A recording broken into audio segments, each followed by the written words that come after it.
tell me that I'm never. Halo semua, salam sejahtera Malaysia. Selamat datang ke channel Fels Lifestyle. Ini satu pendedahan terkini SPRM. Berkaitan dengan skandal rasanya. Berkaitan dengan satu lagi SPRM detect satu lagi salah laku. Dan kali ini pula berkaitan dengan kapal selam.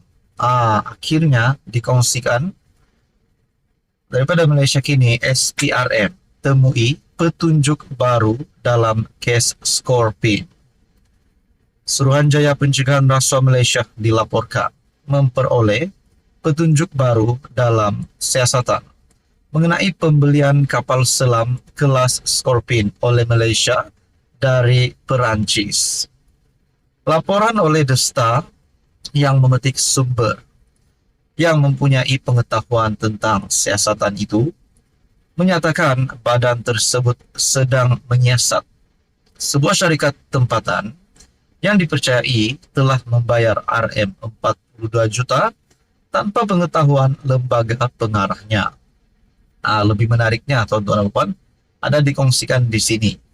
Laporan tersebut menyatakan bahwa jumlah yang didakwa diseleweng itu adalah sebahagian daripada kontrak bernilai RM530 juta untuk perkhidmatan sokongan berkaitan dengan pembelian kapal selam tersebut. Pembayaran tersebut dipercayai telah dibuat kepada syarikat-syarikat milik ahli keluarga pemilik syarikat berkenaan yang membuat pembayaran itu. Berdasarkan perkembangan terbaru ini, SPRM akan memanggil beberapa saksi. Malah kami telah mengenal pasti beberapa daripada mereka dan telah merekodkan kenyataan mereka, kata sumber yang dipetik. Pembelian dua kapal selam tersebut berlaku ketika Najib Razak menjadi Menteri Pertahanan pada 2002. Kedua-dua kapal selam yang dinamakan KD Tunku Abdul Rahman dan KD Tun Razak tiba di Malaysia masing-masing pada bulan September 2009 dan Julai 2010. Namun, pemerolehan kapal selam tersebut telah dilanda kontroversi di Malaysia dan Perancis. Pada April 2022, seorang hakim Perancis telah mendakwa syarikat pertahanan Perancis Thales atau kesalahan bersubahat dalam rasuah berkaitan penjualan kapal selam tersebut kepada Malaysia. Thales pada masa itu berkata, sangat membantah tuduhan tersebut. April lalu, Ketua Pesuruhjaya SPRM Azam Baki berkata, Suruhanjaya itu masih aktif menyiasat kes tersebut. Kes masih berjalan, yang mana kita sebenarnya masih berhubung dengan pihak-pihak luar negara bagi mendapatkan maklumat keterangan tentang beberapa transaksi, katanya di lapor media. Jadi saudara-saudara, ini satu lagi pendedahan daripada SPRM yang pasti mengejutkan. Dan ini berlaku pada era Najib Razak menjadi Menteri Pertahanan. Persoalannya, kalaulah ini ada lagi jerum ataupun perasua ditangkap, adakah SPRM tidak lama lagi akan mengumumkan tangkapan terbaru kepada mana-mana kaki-kaki sakau, mana-mana jerum ini? Itu menjadi persoalannya. Jadi saudara-saudara, apa komen Anda berkaitan dengan isu ini?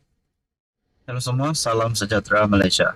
Tuan-tuan dan puan yang amat dihormati, terima kasih kerana terus bersama di dalam channel ini. Saudara-saudara, baru-baru ini satu isu yang menjadi panas di seluruh Malaysia berkaitan dengan dana sumbangan Arab kepada sekolah. Dan akhirnya berkaitan dengan isu ini, ramai kepimpinan politik yang telah memberikan pandangan. Sudah pasti ada kecaman yang diterima berkaitan dengan isu ini. Ada saja pandangan, beberapa sudut dari positif dan juga dari sudut negatif. Namun itu semua pandangan daripada kepimpinan politik dan pandangan peribadi. Namun saudara-saudara, Ahmad Zahid Hamidi, Timbalan Perdana Menteri, juga ada membuat kenyataan berkaitan dengan ini. Ini bukan sumbangan untuk sekolah, tetapi untuk konsert amal menurut timbalan Perdana Menteri. Berkaitan dengan ini, saudara-saudara, menurut Lim Guan Eng yang juga kepimpinan tertinggi DAP, dalam satu kenyataan ataupun artikel berkongsi, Lim ingatkan Fadlina bukan Menteri Pendidikan PAS. Wow. Seperti yang kita tahu, ada juga memberikan kecaman kepada KPM berkaitan dengan isu ini. Kita lihat di dalam berita seterusnya, pengerusi DAP Lim Guan Eng mengingatkan Menteri Pendidikan Fadlina Sidek supaya tidak berpendirian seiring dengan PAS dan Pemuda UMNO dalam isu kutipan dana pendidikan Cina dan menegaskan dia bukan Menteri Pendidikan PAS. Saudara-saudara, berkaitan dengan ini, saya nak mempersoalkan secara pribadi, adakah ini boleh membawa kepada peletakan jawatan ataupun gesaan kepada Menteri Pendidikan supaya beliau dipecat? Nah, itu menjadi persoalannya. Komen Fadlina sebelum ini mengenai acara kutipan dana pendidikan Cina agak keras. Saya harap dia akan mempertimbangkan semula pendiriannya itu. Beliau bukan Menteri Pendidikan PAS. Beliau mewakili Pakatan Harapan, Kerajaan Perpaduan dan seluruh negara, kata Lim yang juga adun air hitam pada sidang media di pusat khidmatnya. Menurut Nanyang Siang Pau, Lim turut menyoal Ketua Pemuda UMNO Akmal Saleh mengapa dia mencampuri isu yang tidak ada kena-mengena dengan masyarakat Melayu dan Islam kerana ia melibatkan masyarakat Cina. Kata Lim, DAP mempunyai pendirian yang jelas dalam perkara bahawa usaha mengumpul dana untuk pendidikan Cina tidak boleh diganggu gugat.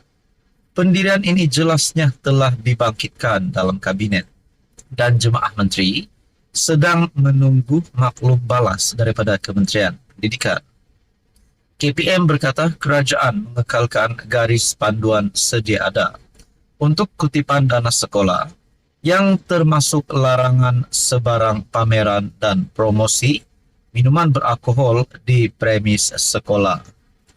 Jadi berkaitan dengan ini, Zahid Hamidi sebagai timbalan Perdana Menteri dah membuat kenyataan sumbangan syarikat Arab untuk konsert amal bukan kepada sekolah.